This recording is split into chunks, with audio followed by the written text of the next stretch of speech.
दिल से कहता है। हाँ, दिल से कहता है। सचो सच में। तरिल से कहता जाई कि जहर खा ली कि फसरी लगा ली। आखिरी वाला ठीक रहे, फसरी लगा ली। फसरी तो रोयो मत हमरा मरने के बाद घरे आके ले दिया अपन चप्पल। डीजे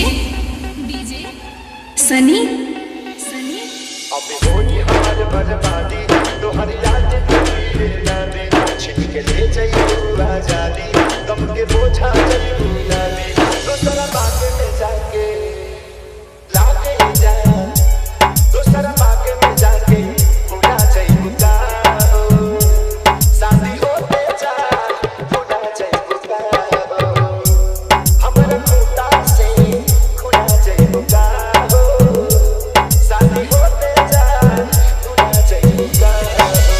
बात बात पर कहत रहू कि जानू हमारा तहरा प्यार में कबो धोखा ना हो। छोड़ के चल गेलू ना, सच कहता नहीं हमारा आपको वो लड़की पर भरोसा नहीं।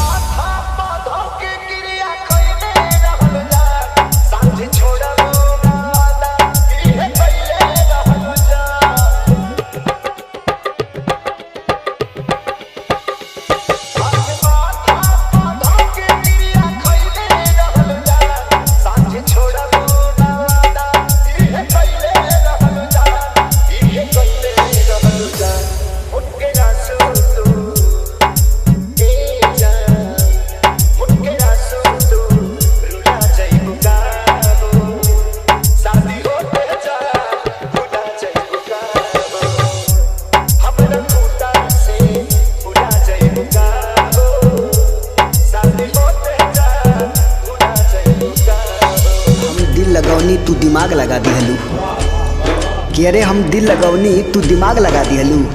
चलो कोई बात ना, जो कुछ भी कैलू बहुत अच्छा कैलू। कि चलो कोई बात ना, जो कुछ भी कैलू बहुत अच्छा कैलू। काहे से कि दिल भी अपन औकात भूल गई रहे।